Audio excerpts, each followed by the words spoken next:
मी आताच काल कलेक्टर महोदयांशी चर्चा केलेली आहे की पालकमंत्र्यांना कलेक्टर ऑफिसमध्ये ऑफिस देणार का, अशा पद्धतीची चर्चा त्यांच्याशी केलेली आहे.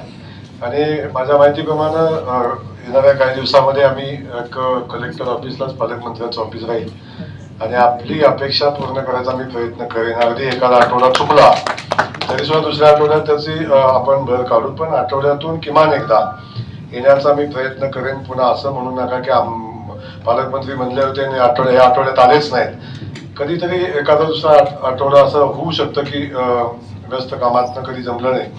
पण आपल्या सगळ्यांना मी सांगेन की माझा मतदारसंघाची बाउंड्री संपते आणि मी एक पाऊल टाकलं की सोलापूर जिल्ह्याची बाउंड्री चालू होते.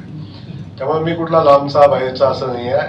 माढा मतदारसंघ जो आपला संयुक्त मतदारसंघ आहे सोलापूर जिल्हा आणि सातारा जिल्ह्याचा, त्या मतदारसंघाचा मी एक मतदार आहे.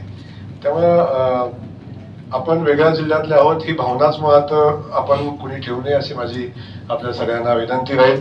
कारण आपण सगळेजण एका लोकसभा क्षेत्रामध्ये एका समान भौगोलिक परिस्थिती असणाऱ्या भागामध्ये आपण सगळेजण काम करतो. त्यामुळं बाहेरचा आणि आतला असा कुठलाही विषय नाही.